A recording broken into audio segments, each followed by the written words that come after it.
Welcome everyone to Podshirt Podcast. I am the Super Diesel Daniel Hood, and I'm here with my guest for this episode. She's about to release an album that's going to sweep the nation, I believe it, and she's right here in Dayton, Ohio. She's here with me here at Riverscape. She is Georgia. Say hello.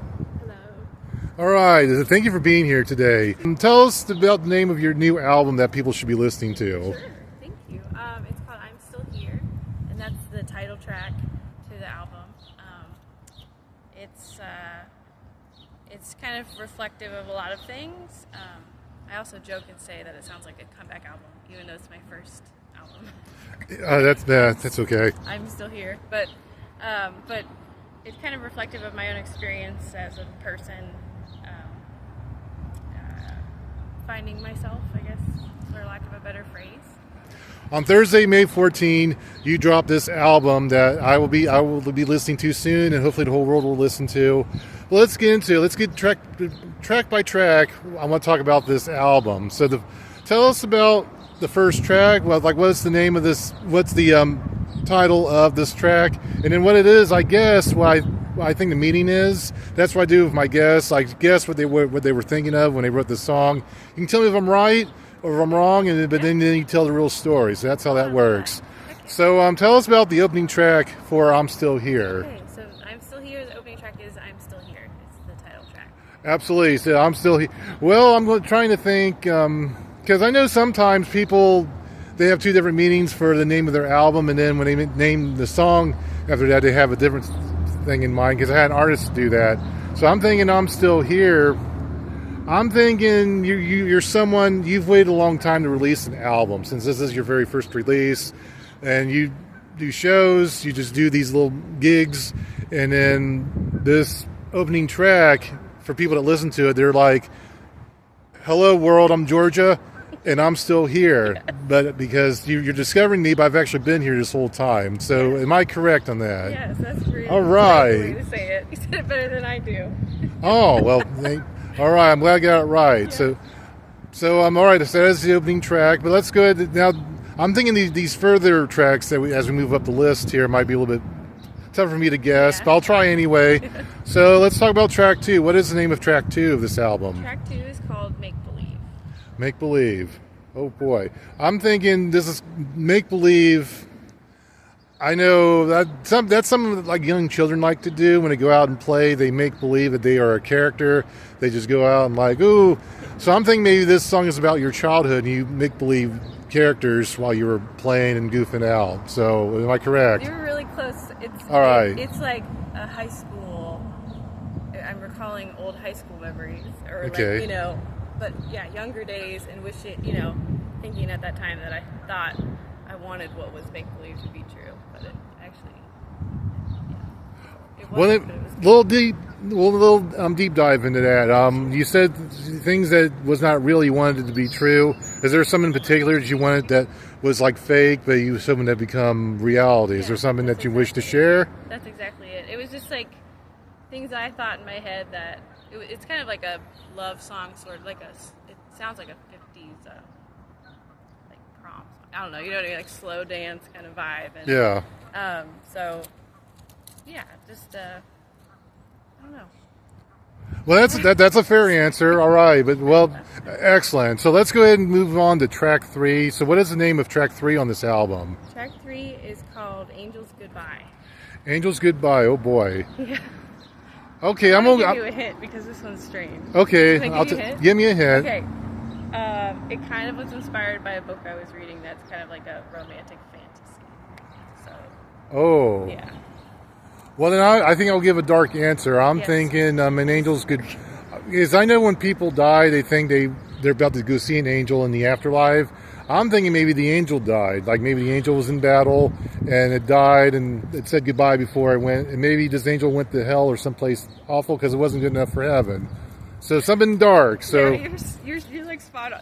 It's kind of a love, like a murder ballad of like love being hurt. This woman falls in love with the angel and he cheats on her or whatever, and she kills him. Oh wow! Yeah, it's really dark. It is dark.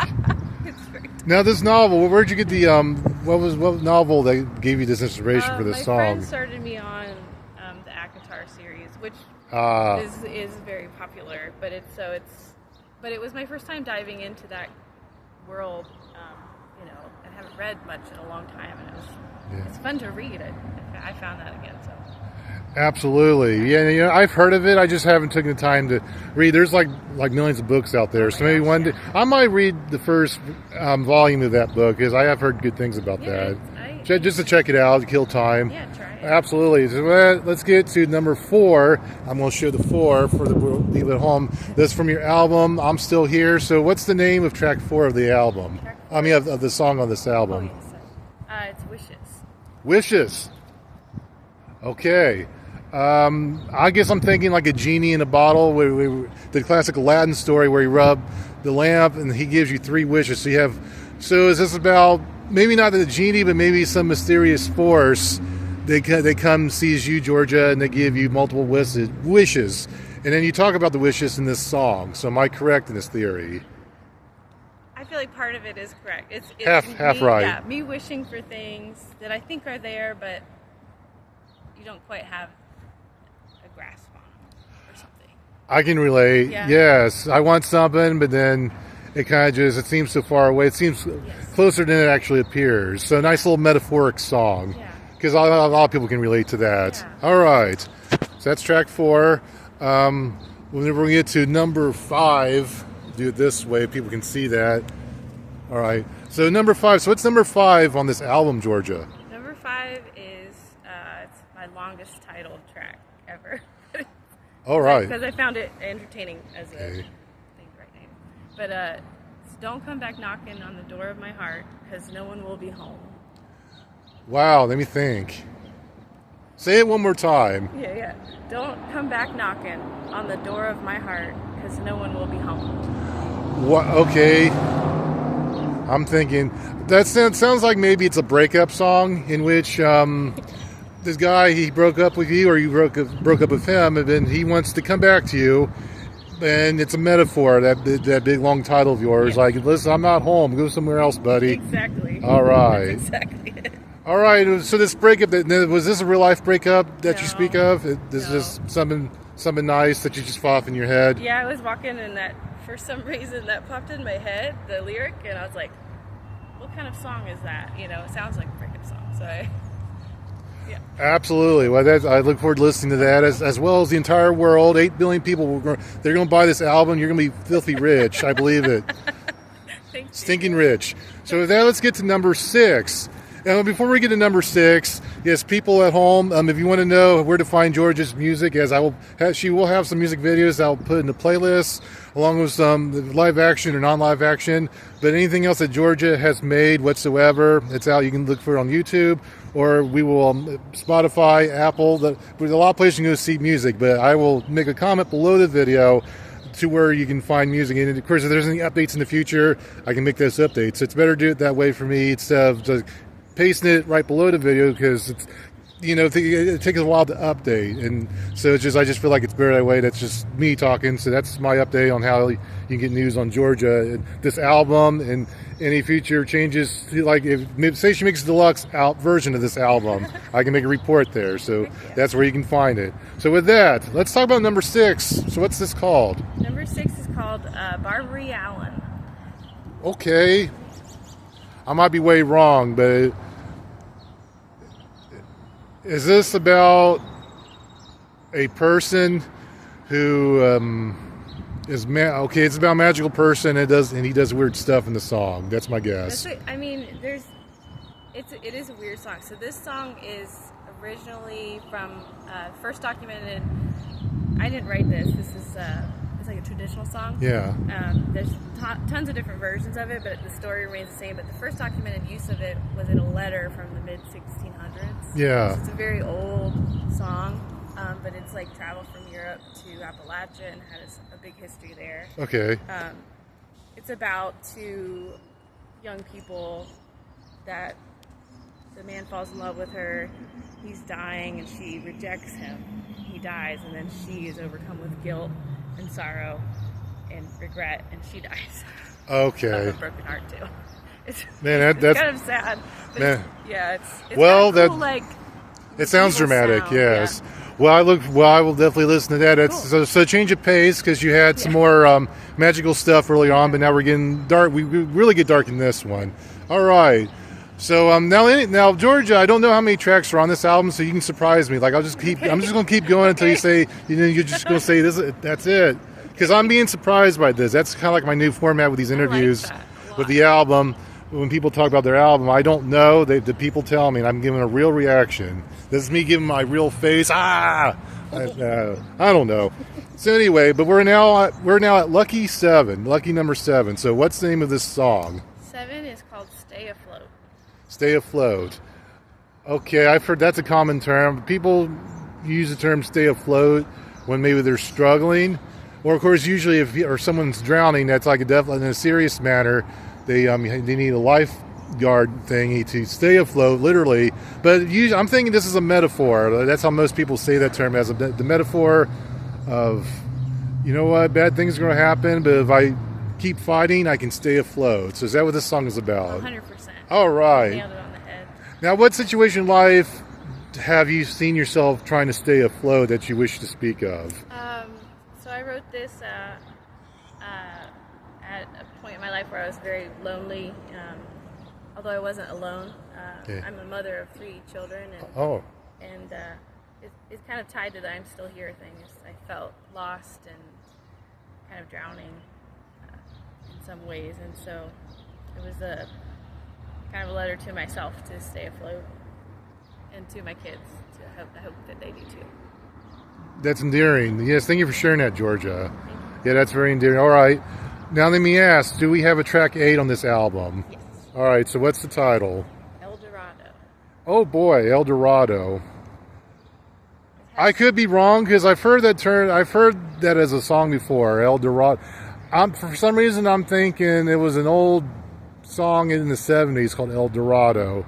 Or no, wait, I'm stupid. I was thinking Desperado by the Eagles. I thought that was called. I was thinking that was called El Dorado, but no, it's Desperado. I was thinking of that song.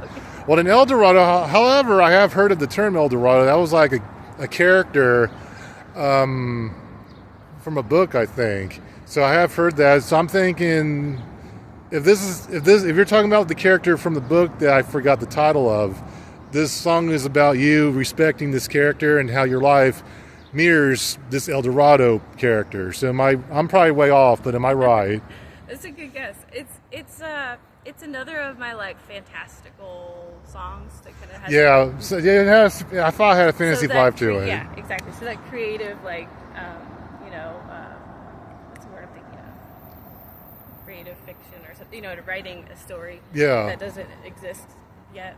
But it kind of pulls on when I was little, I liked the movie Road to El Dorado. Yeah, okay. About the city of gold, the fictional city of gold. Okay. And so it's another of those fantastical murder ballads about greed and. Okay, so I was thinking it was a person's name, so it's a fictional city then. Yeah, I'm curious what that book is now, because I'd like to check that out. What, the book El Dorado? Or you had mentioned maybe I thought that was the name of a character in a book. I could be way wrong because I just heard the term El Dorado before. I bet it is. Well, anyway, that's something that's our homework assignment. Yeah. So anyway, so that's number 8. Is there a number 9 track to this album? All right, so what's this called? Okay. 9 is called Off-Brand Heaven.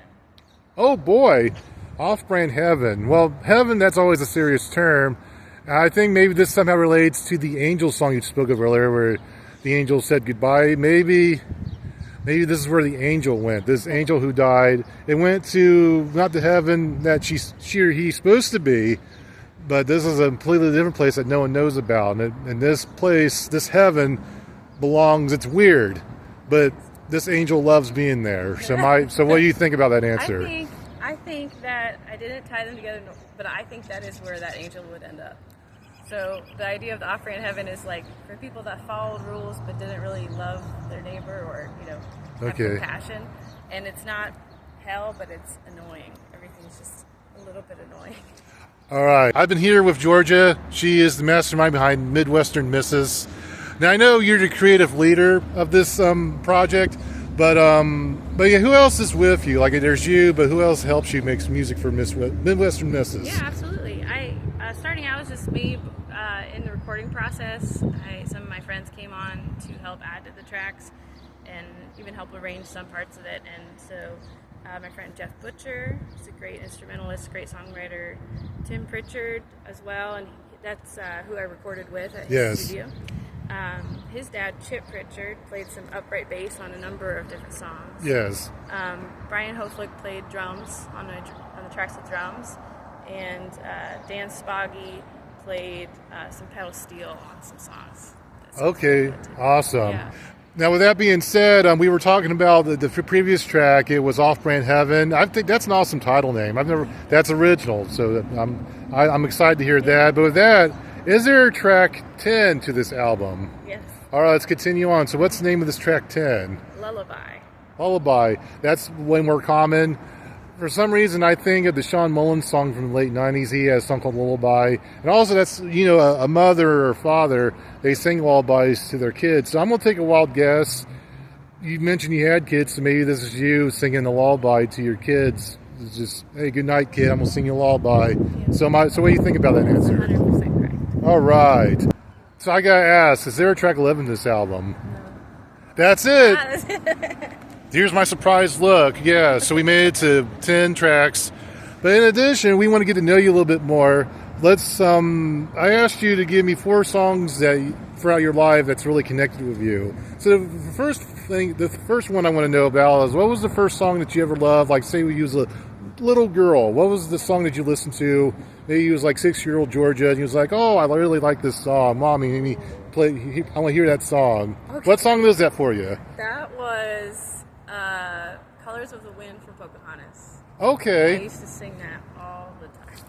Yes, Pocahontas, and once again, a fantasy animated movie from Disney. So basically, I imagine you liked it as a kid. It was, it's Colors of the Wind. Who's the artist? Let me guess, because didn't Vanessa Williams do a song for that album? I think you might be right. I think it was her. Right. Yeah. Because I remember her doing something. I think that was it. I think you're right. So if I'm wrong, then I'm sorry to the original artist, but I think it's Vanessa Williams who did that song. So anyway, so let's talk about high school Georgia. Maybe at this time he was more rebellious. He was not a girl, but not a woman. So what song connected with you during this high school time? Oh boy. Okay. I was obsessed with Billy Joel in high school. That was my first ever real concert. All right. So maybe Only the Good Die Young. Oh, yeah. I like that song. To choose, but now that's a strong, I want to share my thoughts on that song, because he says only the good die young. I think what he meant by that is it's people who are like saints, because you read about from the Bible or other historical texts, if you will, people who are like really, really good people. They just died for mysterious reasons. Now, that doesn't. Some people might think that if you live to be 100, that means you're an awful rotten person. I don't. Few people might believe that, but I don't think that's true. I just think I think God rewards people whenever He's ready to reward people. So I think that's what Billy Joel meant by that song. Now, do you think that, or do you have any thoughts on that? I think maybe. I also think it was a little bit of I was pretty I wasn't really going out and doing much as a high schooler, and that song was a little bit about live life while grab the bull by the horns, and I didn't really do that, but I enjoyed bopping along to it. Okay. Well, fair enough. Yeah. Okay, now let's talk about your third song, which I believe this is probably your Mount Rushmore of music tracks that you like listening to. So tell me another song that you really connected with in your life. As a songwriter, kind of recently, I've been writing for 5 years, but influential person to me is Kate Wolf. Okay. She was a songwriter. She wrote a song called Give Yourself to Love. It's just about allowing yourself to be loved, as well as loving the people around you and your community, and I don't think I've heard of Kate Wolf. Maybe take a guess. Is Kate Wolf now? Was she an artist from the early 2000s? Is that when she first came about? I want to say 80s. Oh, she's maybe 70s, 80s. 70s. She's way back then. When she was 40. Yeah, that's someone I've never heard of. I'll have to ask my older relatives if they've heard of Kate. You said Kate Wolf? Wolf. Yeah. All right. Interesting. Yeah. Yeah, that's my homework assignment. Now with that, you got one more song that's on your Mount Rushmore, and I'm gonna guess maybe this is a song maybe you connected with maybe within the last 15 years, as you kind of covered different eras of the song selection so far. So tell me this other song that you really care about that's connected with you. Maybe something that's more recent. Okay. I'm gonna have to pick. It's called "Crowded Table" by the High Woman. Okay. Well, let me take a guess. You said High Woman. Now, is that an independent female band, or am I way wrong? You're close. It's like a super group. It's like all these female songwriters. Okay. And they sometimes rarely perform together, but they record. Oh, super group. Album. Yeah. You know, I'm glad I got the gender right because I didn't ask about the gender yeah. first. So, yes, I kind of figured this was a woman group. Yeah. So what was the song called again? Crowded Table. Crowded Table. So, well, let me try to guess what this means, and then you can tell me what you think it means, or maybe you know what it means. Crowded table. Big families, they come together for dinner or they have parties. That's like a term. Crowded table. That term is used when there's a big party, and you run out of chairs. Like there's so many people at the table because they want to play a game or eat food. There's just no more. There's no more chairs, if you will. So people stand up.